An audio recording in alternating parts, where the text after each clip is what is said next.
Hello, everyone. Welcome to episode number 4 of Wait, Matt Rife bought what?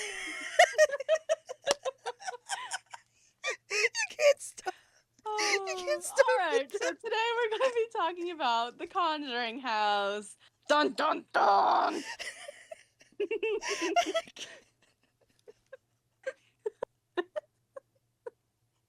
Shit. You got me off guard with that. Damn it. I can't. I can't. I can't. This whole episode's just going to be us laughing. I'm cracking up. Holy shit. Oh, you can't. We can't. We can't do this right off the bat. Okay, we can't do this right off the It's bat. so fun.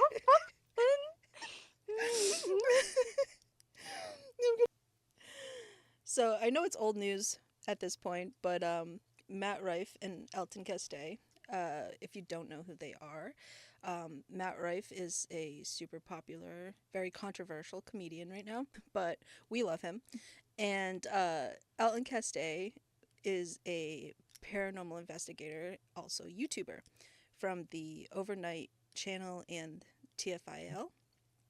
Mhm. And they have been friends for years, and they decided to buy the Warren Museum, which isn't the Conjuring House, which a lot of people think that they bought the Conjuring House, but they didn't. They bought the Warren's house in Connecticut, and that has the Warren Museum attached to it, which houses all of the trinkets and doodads and little haunted items that they have collected over the years from their investigations that they did. Now, if you don't know who Ed and Lorraine Warren are, go look it up because I'm not You're getting into missing that. a lot. You're missing a lot. So they, all you need to know right now is they are paranormal investigators slash demonologists, and they had been doing that for I think since the 70s, 60s or 70s. Yeah.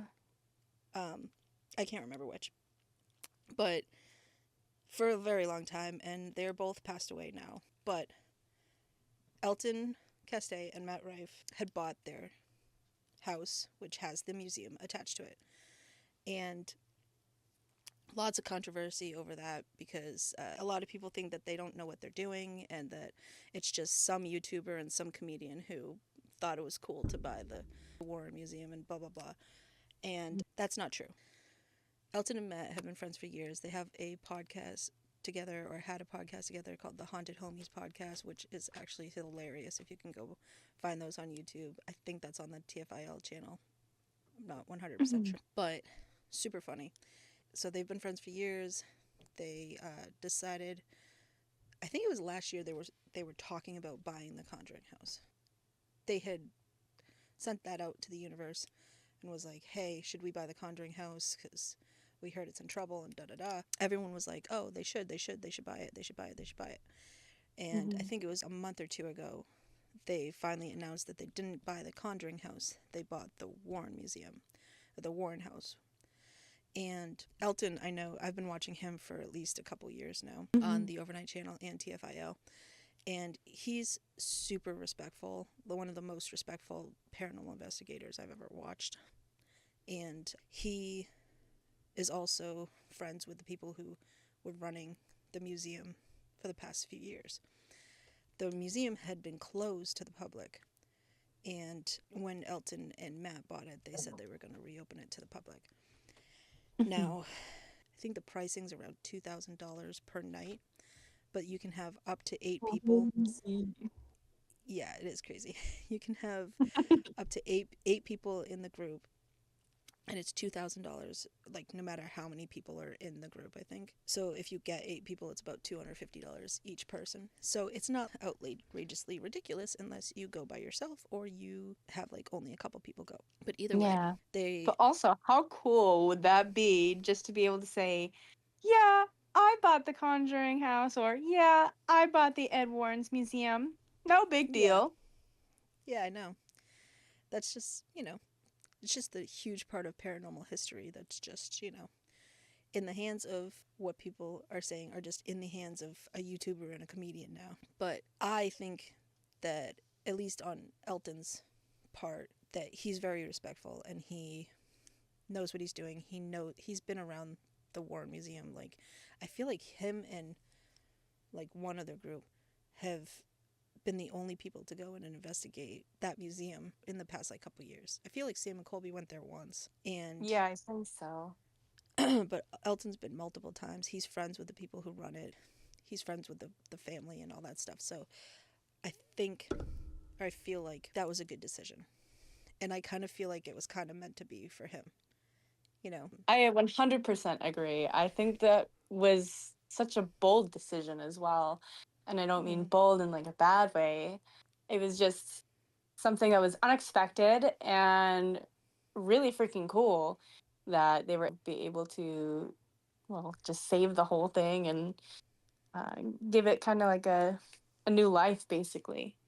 Yeah, that's exactly what I was thinking because it went from nobody being able to go and investigate unless you were like something special, um, to now they opened it to the public for like $2,000 a night. The thing is, you only get like 2 hours or something of supervised investigating in the actual museum, and then that gets all locked up for the night, and then you get to spend the night in the rest of the Warren house, which is pretty cool. But I feel like a lot of people are like, oh, I kind of want to spend more time in the museum part. Yeah, totally agreed. I would feel the same way. Mm-hmm. Which is it's still cool to just be in their house, but yeah, I just feel like it was a good idea. I think it was meant to be though because of how everything went down. I feel like Elton will take good care of the museum and will treat it with respect and you know every I hope that everybody who visits there treats it with respect and they just I don't know. I think it's a pretty cool thing that they did. And that's my opinion. And I think it's really funny that nobody really knew that Matt Rife had this paranormal side to him either, like paranormal investigation side. I was like, he's been on Elton's channel multiple times, and he's been openly said things about it multiple times. So I'm like, why was everyone so shocked that Matt Rife was involved? I don't get. But whatever. I guess people who just know him as a comedian were like, okay, yeah, this is crazy. Matt Rife, the comedian, the controversial comedians buying the Warren Museum. That's crazy. But whatever. I know that he has a lot of respect for the paranormal as well, so I'm like not too worried about it. And that's all we can ask for too is whoever gets involved with these kinds of places and I mean now historical monument basically that they treat it with the love and respect that they deserve. I feel like a Yeah. lot of people who think about the paranormal think of it like it's hard. A lot of people think of it as being fake or it's really misunderstood and let's push it to the limits and something may or may not happen kind of thing. And when something bad happens to somebody, they're like, whoa, what the hell? I'm like, well, I mean, when you're messing with things you're not really 100% certain of, shit might just go down. Yeah. Yeah, exactly. Okay, so for people who might not know what the Warren Museum is, I'm just going to read something that I got from Google. So the Warren Museum is the former occult museum run by paranormal investigators Ed and Lorraine Warren in Monroe, Connecticut, which closed in 2019 due to zoning issues. The house and its artifacts, including the infamous Annabelle doll, were purchased in 2025 by comedians Matt Rife and Elton Castee. They plan to reopen the collection as a new museum and offer overnight stays, though some items are being moved and the original location may become an Airbnb. The original museum. The museum was housed in the basement of the Warrens' Monroe, Connecticut home. It contained artifacts collected from their paranormal investigations, such as the Annabelle doll, demonic masks, cursed artifacts, and a vampire's coffin. It was open from 1952 until 2019, when it closed due to zoning concerns. Many of the items were reportedly contained in glass cases and protected by religious blessings and holy water. So I was actually wrong. They were investigating since the 50s, Yeah, real which is early. crazy. Yeah. Um, the current status is in August 2025, the property was purchased by Matt Rife and Elton Castee. They have become the legal guardians of the collection for the next 5 years.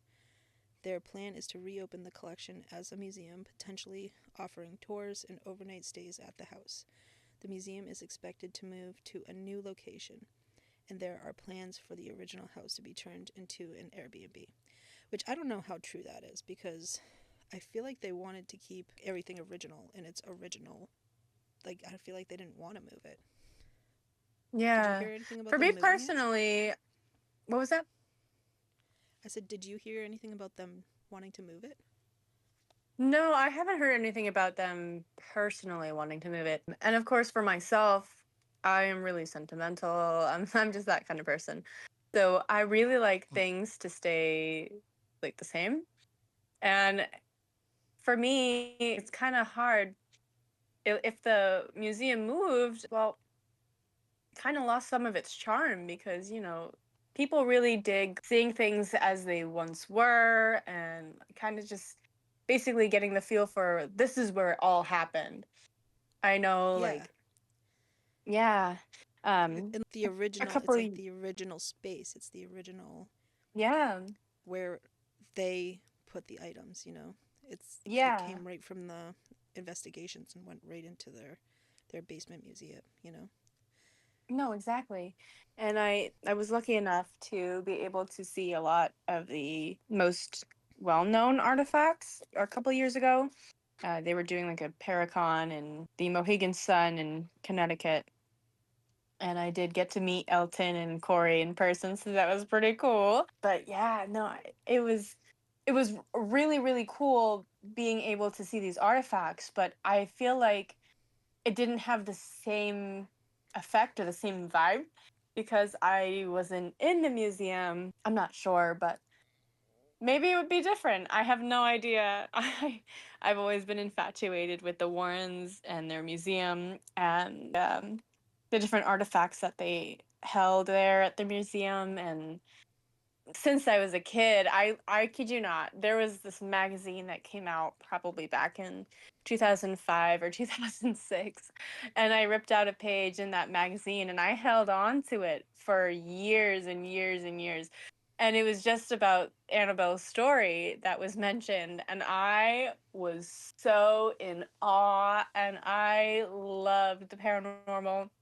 So it was something that I'd always wanted to see, and I can't even tell you how excited I was to see it in person. Yeah. Literally jumping up and down off the walls, excited. That is exciting. I'm so mad that I missed that Paracon because I heard about it and I was like, oh my god, I want to go so bad. And then I didn't have anyone to go with. And then I was just like, oh, I guess I can miss this one or whatever. Because I've always wanted to go to a Paracon. I haven't gone to one yet. So there's a few that I've wanted to go to. But yeah, again, none of my friends really want to go to paranormal things. And the ones that do can't really afford to go. So I just give up and don't go. Could go by myself, Yeah. but don't want to do that. I feel like it's more fun with friends who enjoy this stuff. So, No, it is um, for sure.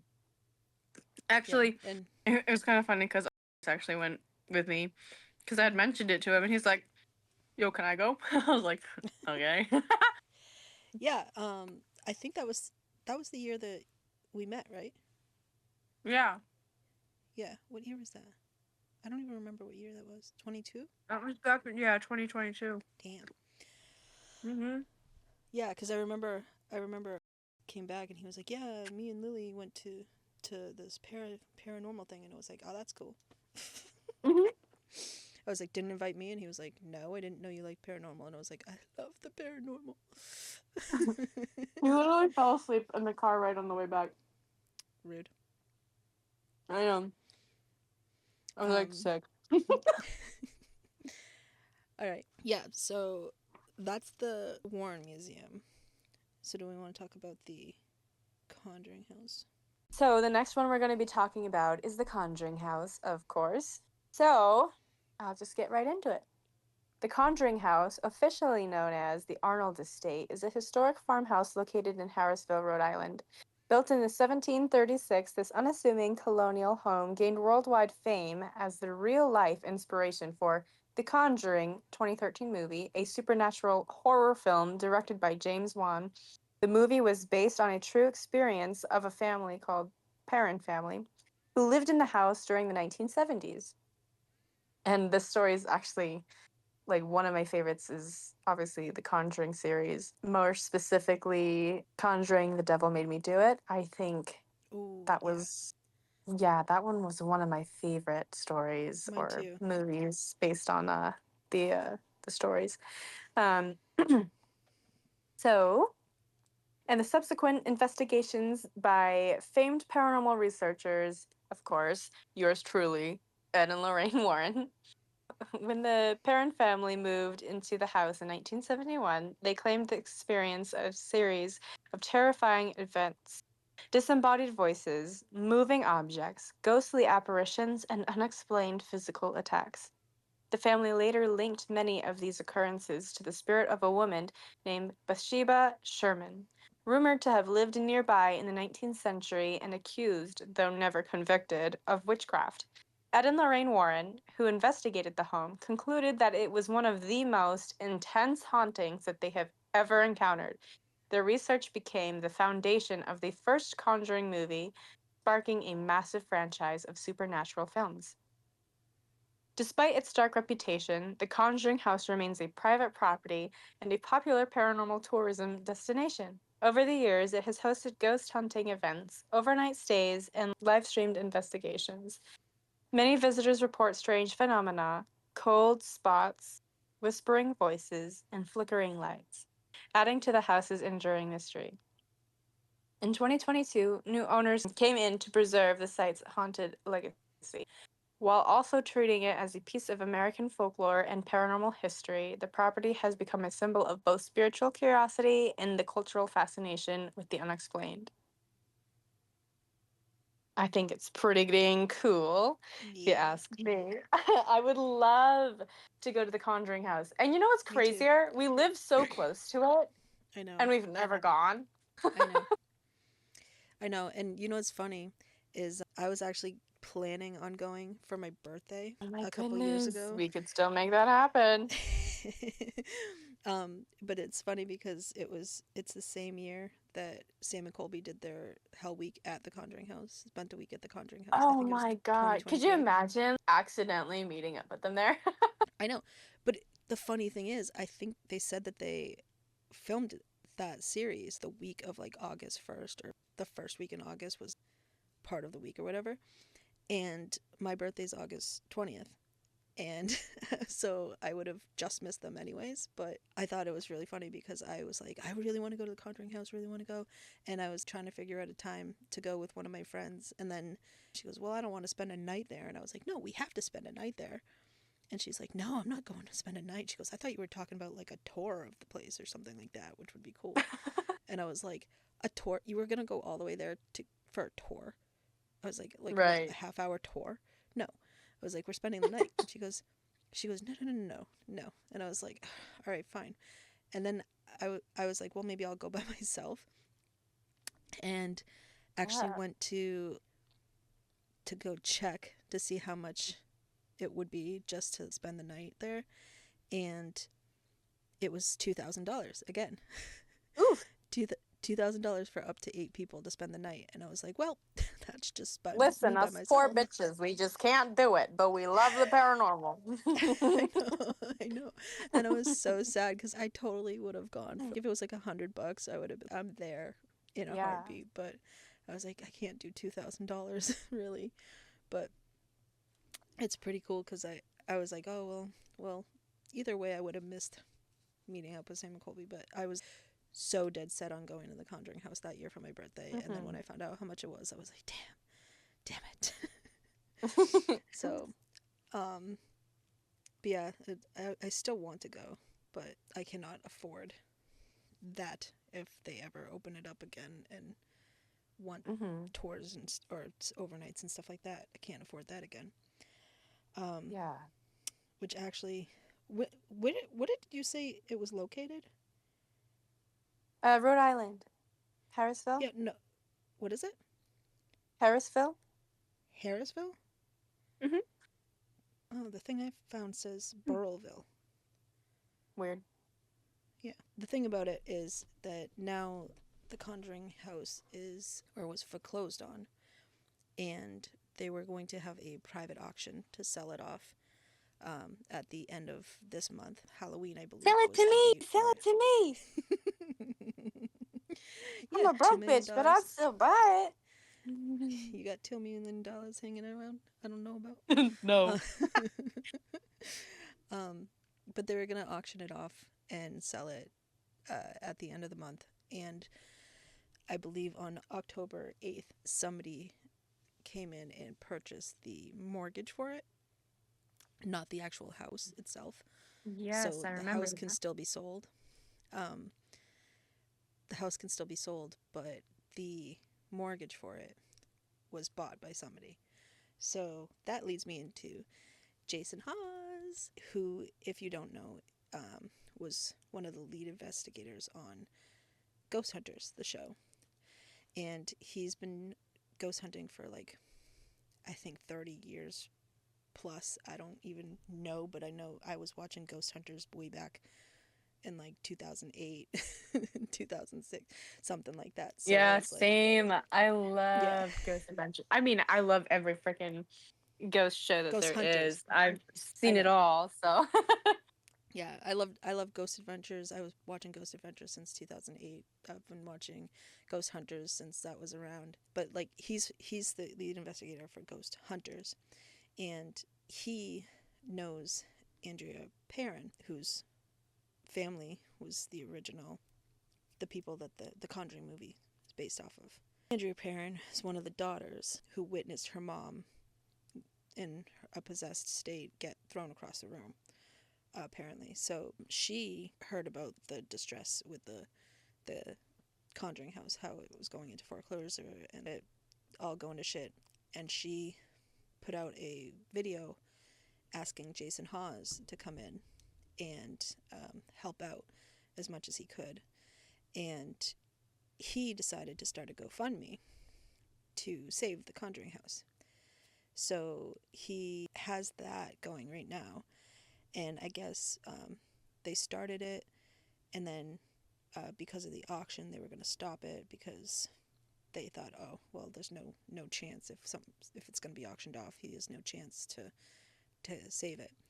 Um, but because the auction now is not an option and it's now privately done or whatever, he has a better chance now of actually buying the Conjuring House and setting it up so everyone else has a chance to come if they want to. So his goal is to raise enough money so that he can buy it and pay for the renovations that it needs, make it safe again, and then because apparently it's in complete shambles. I don't know. There's tons of work that needs Yeah. to be done on it. Kind of Um, deteriorating and yeah, falling apart, I like guess. oh yeah, tons of issues with it. So he wants to be able to buy it and then do all the renovation or restoring or things like that. And he wants to open it up for investigations for everyone, so that you're not paying $2,000 a night to go stay there or whatever. He's like it'll be a lot cheaper, and he wants people who wouldn't normally have had access to it before. He wants them to have A broke bitch access would to it be too. forever grateful.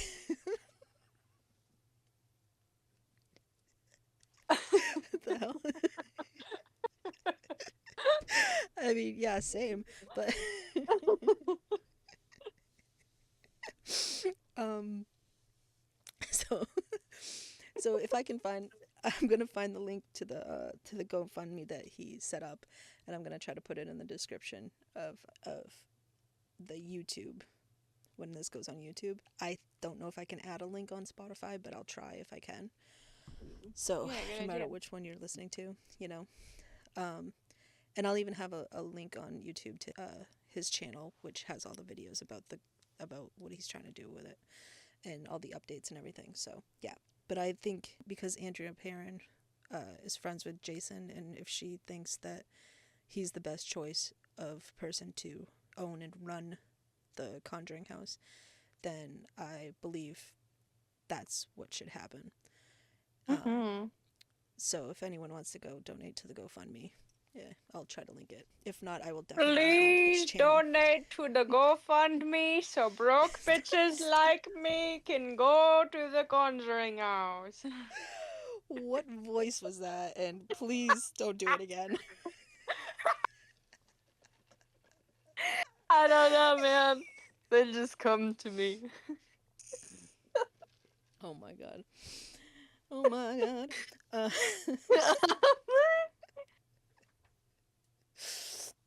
Uh, like even God, sorry, you threw me off way too much. Um, so even Sam and Colby had mentioned in their reaction channel video that they posted yesterday, Wednesday. Um, Yesterday was Wednesday, right? I think. Um, Yes. October 22nd.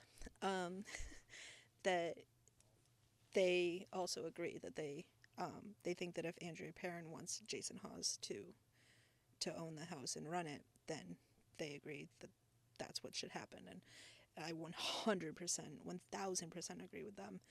And Mm-hmm. they were actually thinking about buying it too when it was going up for auction. Mm-hmm.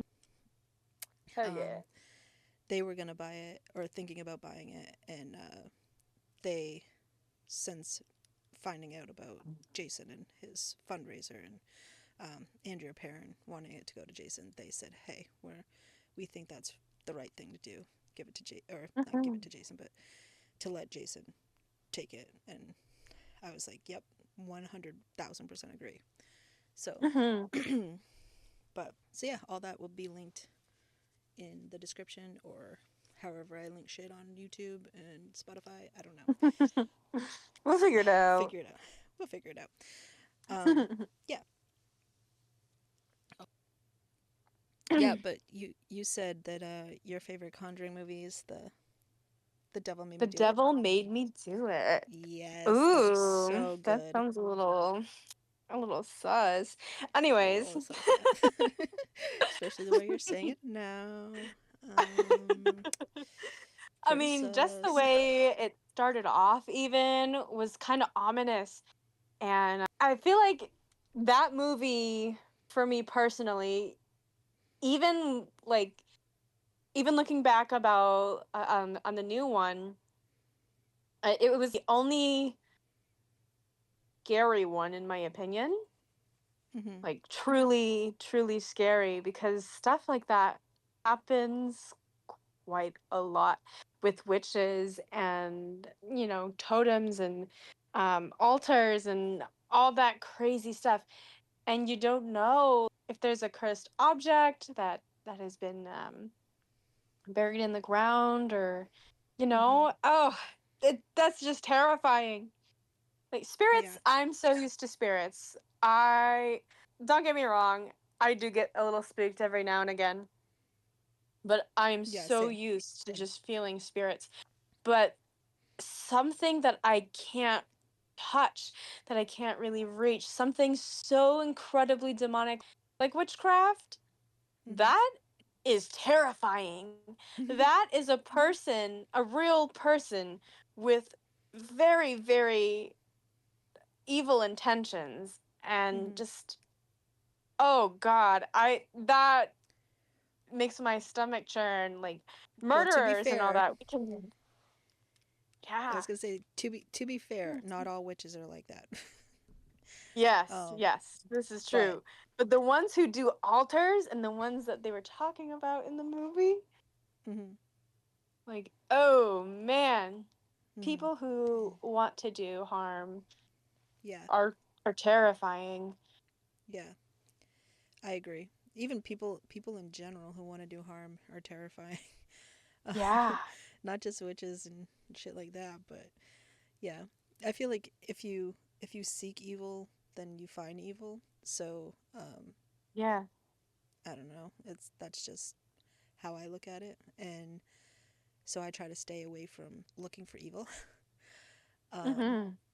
I know everybody has a dark side, and I believe that there is no light without the dark. So if you embrace everything, you're more likely to be more balanced and have a more fulfilling life Mhm. than if you just try to be positive all the time and you suppress all your anger. Like I just learned Mhm. that I literally today that I suppress my anger so much that it comes out in non-healthy ways. And Yeah. but I suppress it because I don't want people to think I'm an angry, crazy person.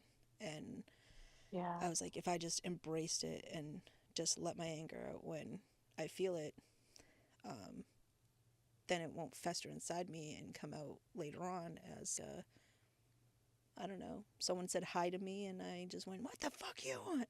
You know. Yeah, yeah. But you Yeah, know, but I've been I working would on myself a lot this past year and trying to um, find out why I do certain things and lash out sometimes and whatever. And it's because I haven't been embracing all the bad with the good. And if you embrace it and feel it in the moment, you're more likely to be more balanced than if you yeah. suppress it and then just let it fester and fester and fester until it explodes out of you. Then that's not good. So I've been Yeah. trying to be more balanced this past year, and I feel like it's working now. I'm getting a hang of this, and I feeling a little bit better. Better about who I I don't know. am, more authentic, more me. So it's Yeah. I think I'm doing okay. But yeah. Anyway, continue. Sorry. Amazing. No, you're good. And then now you got to talk about which movie you liked. Oh well, I was gonna say the devil made me do it. 'Cause, No, yeah, that's fine. We can talk about um, that one because we might have well, different I like opinions about both. it. I like both the new one and the devil made me do it because the devil made me do Mhm. it. I just think that was a really good movie, and so I like the fact that they covered a possession murder in it. So, Mhm. for everyone who doesn't know, it's basically the movie's Ed and Lorraine Warren get called to a house where this 8-year old boy, David, Mhm. is possessed, and they attend the exorcism. And during the exorcism, like his whole family's there. Sister sister's boyfriend's there. The boyfriend's name is Arnie Johnson, who during the exorcism says for the devil to leave David alone and to come after him or Mhm. to come into him. So That's he so scary. that is scary, and he because he was like, I don't know what to do, and the only thing he could think of was to say, Make it nice. pick on somebody your own size, don't pick on a child, pick on me or something like that. And he Mhm. invited him to come into him.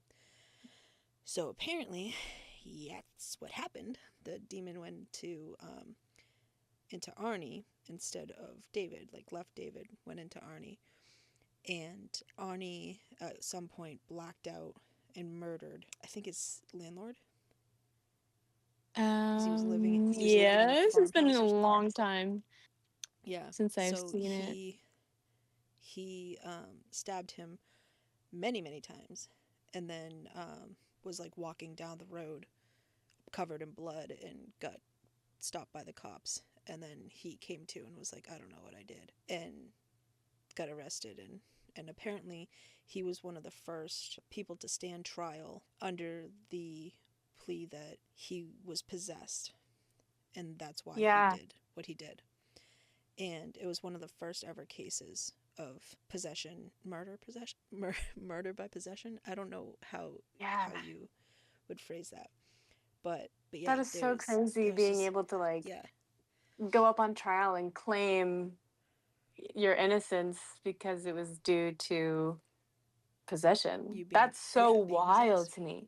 I like I know, I wish I was able to sit in that courtroom and listen to all the juicy, juicy tea. I know, because I believe he wasn't in his right mind when it happened. And I've even seen, like, even Elton did an interview with Arnie on one of his investigations. I think, I can't remember if it was a live stream they were doing from the Warren Museum way back, or if it was a video they had done and they posted. I can't remember which one was which, but um, they actually, Arnie actually went to the Warren Museum, and Elton got to talk to him, and he asked him a bunch of things. And the way he was talking, I was like, I 100% believe he was not in his right mind. I don't know if he was possessed, but he was definitely not in his right mind when he did the murder. And it's just interesting to me to hear about something like that and be like, oh wow, that seems like such an easy thing to say. But yeah, I was possessed, so I'm not held responsible for what I did at this time. But I feel like anybody who was possessed, Arnie did his time, and he, you know, I think he was released early or something like that for good behavior or something. But he did his time in jail, and he was actually remorseful for what he did. And I feel like that's the difference between somebody being like, oh, yeah, 100%, yeah, I was totally possessed by a demon or devil or whatever, and I totally was possessed and that's why I killed this guy, versus somebody who's like, no, I think I was possessed. I have no recollection of what happened, like how I did it, nothing.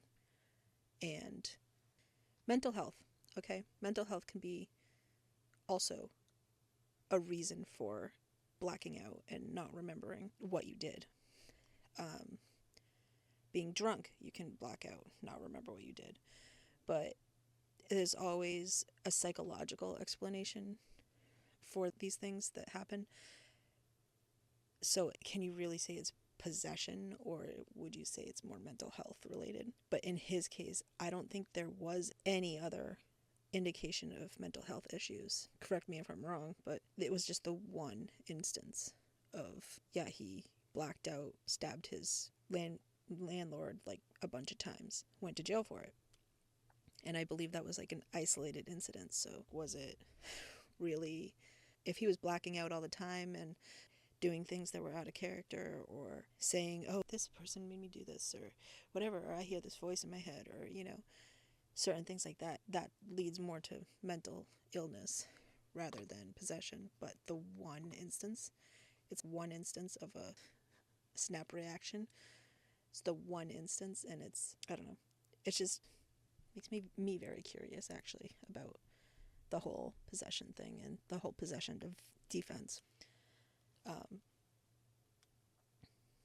so yeah, I just thought that was a really cool movie that they decided to use that case to do the movie. I know it was over dramatized a lot, but um, As movies are. but yeah, as movies are, it would probably be boring if they were just like, yeah, he stabbed a bunch of guys and then went to jail. That was it. Yeah. I wonder if that totem thing was really true, that the little trinket that they found under the house, like under the porch. I Yeah. don't know how far Um, that I goes don't into truth, but I don't either, but I mean that would explain, because there are totems and stuff that people leave for curses and stuff. Obviously, we yeah. just talked about bad witches and Yeah. people who want to do harm, and they do rituals to do harm, and they can make little totem things and Hmm. leave in places with And if like bad energy. so, And if that was true, I wonder if they used that as a claim for leverage in the case. Oh, maybe. Have to look into that because I don't know. I don't know either. I just thought about that. I was like, oh my goodness. Wait a second. Yeah, I'll have to look into that. But as for right now, I don't know if that was just something that the movie added or what. But I know that certain things can bring bad luck like that, so it could be. Yeah, and then the with the new Conjuring movie, I just really liked the fact that, well, the movie itself had its moments of, oh shit. I don't know, when they were dragging the mirror and the guy was underneath it, and I for a good 2 minutes thought the guy's head was gonna get lopped off from the mirror.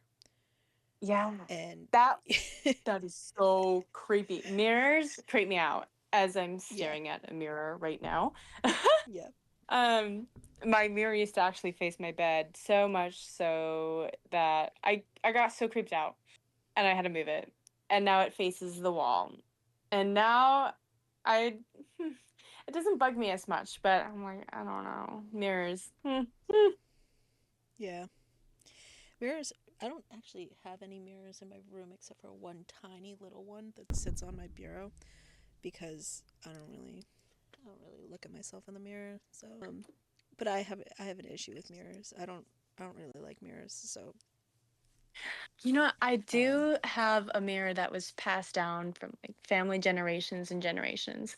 This mirror dates back to either the early, mid, or late 1800s. I can't remember, but I'm pretty sure it's like the earlier mid 1800s.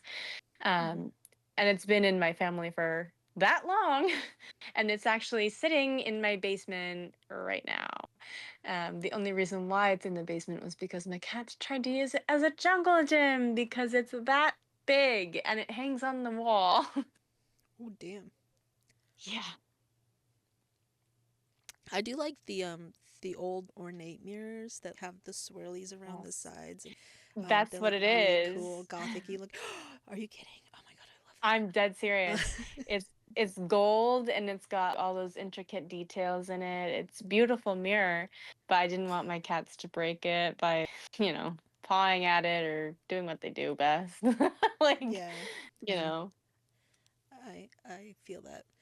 I love like Yeah. I want my next tattoo is gonna be one of those ornate mirrors. I was just gonna say the new Conjuring movie. I really liked it, and it had its moments, but I was like, oh, it's not as scary. I think as Hmm. the Devil Made Me Do It one, but I did like it, and it did have its moments, and I just thought it was weird that when the daughter was possessed and walking through the house, and nobody noticed. Hmm. I was like, Yeah. How does huh, how do you not notice somebody being possessed, especially if they're part of your family because you know how they act? yeah. I think he only noticed because he stopped her and was like, "What is wrong with you?" and looked at her or something.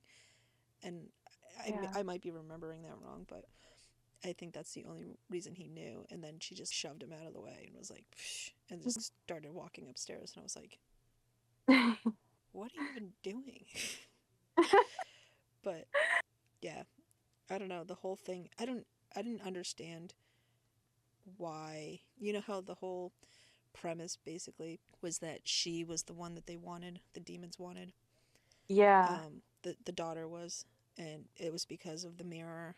When Lorraine was pregnant, they, you Hmm. know, uh, did the investigation with the mirror, and she had touched the mirror, um, and then she went and gave birth, and there was something coming after the baby, Yeah. um, and then she had died. I think. Spoiler alert, but Hmm. so spoiler alert. So she went to have the baby. Baby died, and then after a minute or so, came back to Hmm. life. And the whole movie basically is trying to get the daughter to go back to where the mirror is so that the demon can finish her off and take her soul. But I didn't Yeah. understand why they wanted her specific soul anyway. I don't think they went into that. Besides the fact No, that I Ed don't and think Lorraine, so. I think Ed and Lorraine, they're demonologists, they're paranormal investigators, but why would they want their daughter? I didn't understand that at all. And I Yeah. was like, I'm maybe my well, I guess my take on it maybe they wanted her because it's something that they hold really dear. And if they can't get to them, they could get to them through her, that makes sense. you know? Yeah, but why the specific mirror? Because of everything that they've gone through and done. Why was the daughter not attacked before this part? Because they had been Because she doing. was blocking it out, because they were telling her to block it out for so, so long. I think that's part of that. And then how they beat it was instead of making her block it out, Lorraine actually had her embrace it Yeah. and use that to fight off the spirit. Okay. Because I don't know, just the whole timing of it didn't make sense to me. Yeah, Because I if get you. if I if a agree. demon if a demon wanted to take their kid to hurt them, they would have done it. I don't know, years before that, because they've done Hmm. multiple investigations and came across multiple demons, and I feel like a Yeah. demon would have taken the kid as a kid when it's super fresh, and I said super fresh as a kid. You know, not an adult. Yeah, yeah. um, Maybe they wanted Ed and Lorraine to spend time with their kid and, grow more love than they already had and then try to take it away. I'm not really sure. um, you know what? That does make sense. Okay. Yeah, I mean, I'm Because just then the overthinking sting it. would hurt more, I guess. I don't know. I feel like it sucks losing someone at any age, but I feel like losing a kid is more traumatizing than losing an adult. But Yeah. I mean, it's all traumatizing, don't get me wrong, but yeah, Yeah. I don't know. It's just something No, about, people do react more like to that kind of thing. So I see what you're saying. yeah. Like, I feel like there's something about innocent people being so young and being taken away than, somebody who's lived at least a little bit. Yeah. But I'm just overthinking it, and yeah, that makes sense, why they wouldn't take her as a child. Give her more time to get attached and then take her. Yeah. Anyways, but yeah, I liked the new movie, but I think The Devil Made Me Do It is my favorite out of the whole series. Superior. That one Don't was even get me just, started. yeah, that was the only one that gave me chills and actually made me Creeped out. want to keep the light on at night. Yeah. um yeah, I mean, when I saw Annabelle, I think it's Annabelle the Beginning. One of the Annabelle movies, I don't remember which one it was. I think it was Annabelle the Beginning, though. Um I have this thing about horror movies being very subtle and having subtle scares versus an Mhm. outright jump scare. And in one of the Annabelle movies, I think it was an old house. I can't remember. It was in the middle of nowhere too, and um, there was a dark, shadowy demon thing in the cubby under the stairs with the doll at one point, and the girl goes in to hide, and she's just sitting in the dark, and you see something behind her, and I was like, oh my god, what is that? And all of a sudden it moves, and I was like, oh my god. And I get more chills with that kind of stuff than I do with a jump scare that's flat out in your face, because it literally didn't amount to anything. It was like they didn't show anything Yes. else. It was just two eyes glowing in the dark that just happened to blink or like move or something like that, and I was like, whoa. Because Yeah. there's also a horror movie called what was it, The Woman in Black, with Daniel Oh. Radcliffe in it. And that one I always refer to as really cool subtle scares, because there's things happening in the background, or things they show you that aren't actually there, but they don't jump scare you. I don't know, there's just one point where he's sitting at the table and he's talking to somebody, I think on the phone or writing. I can't remember what he was doing at the table, but he's sitting at the table and the camera's focused on him and it has a blurry background, but you could kind of make out shapes and stuff. And the woman's just Yeah. standing there in the background. The woman in black is just standing in the Wow. background and just That's watching him. freaky. And I'm like, oh, whoa, what? And he does his thing and it's a couple minutes and then all of a sudden you just see in the background she just walks away. And I'm like, they didn't bring attention to that or anything. Nothing happened. I think something might have happened after she walked away or something. He heard a noise or something Mhm. like that, but I was like, that's creepy. And then later on, he walks into a room and the rocking chair is rocking back and forth. And Hell no. and you, when it's showing from his perspective, you don't see anybody in the chair. You just see the rocking chair back and forth and back and forth. And then they quickly go to in front of the chair and they show her in the chair rocking Mhm. with him in the background. And then it goes back to him and there's nobody there. And I was like, that's really cool too. Because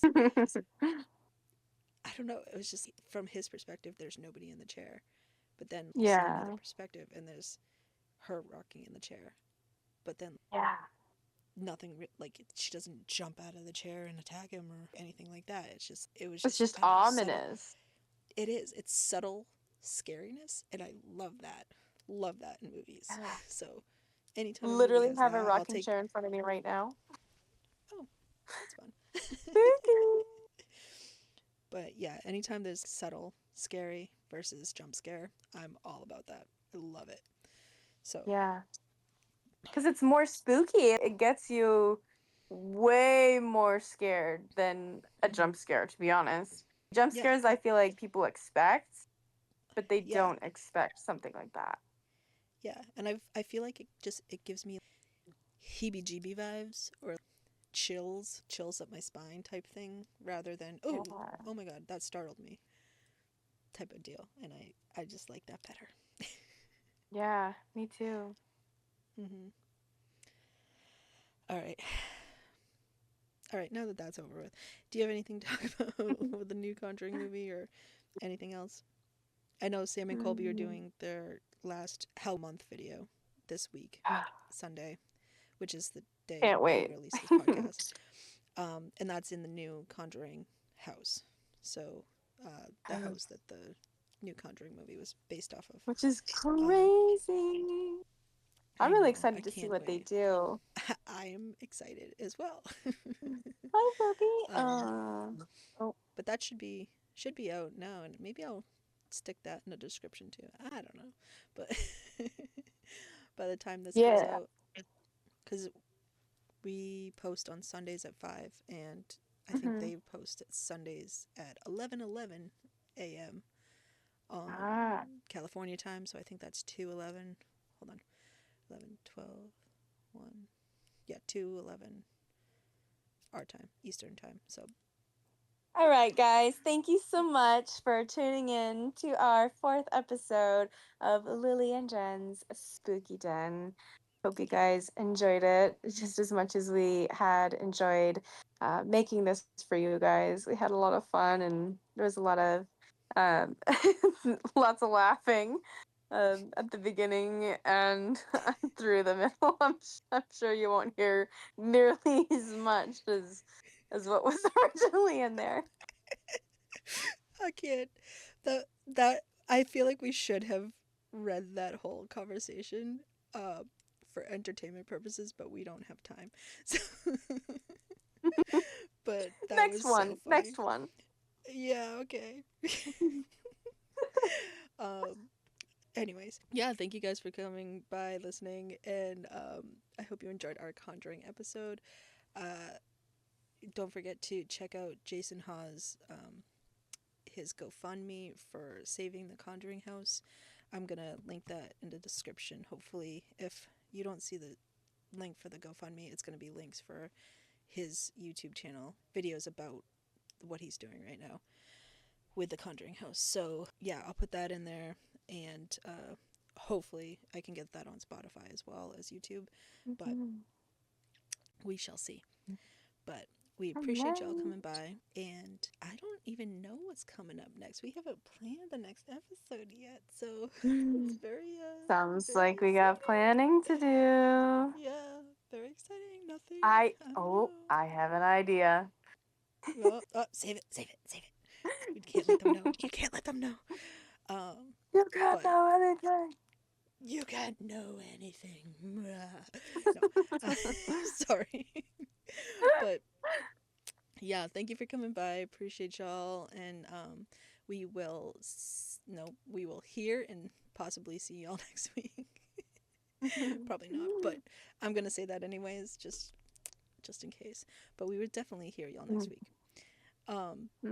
Yeah, and why not leave a like, comment, subscribe, Please. follow, whatever. Please, if you don't mind. Yeah, and just let us know what you wanted to hear us talk about, because we're not running out of ideas yet, but we'd like to know what people want to hear. So yeah, I guess I will catch you next week. Bye. Bye.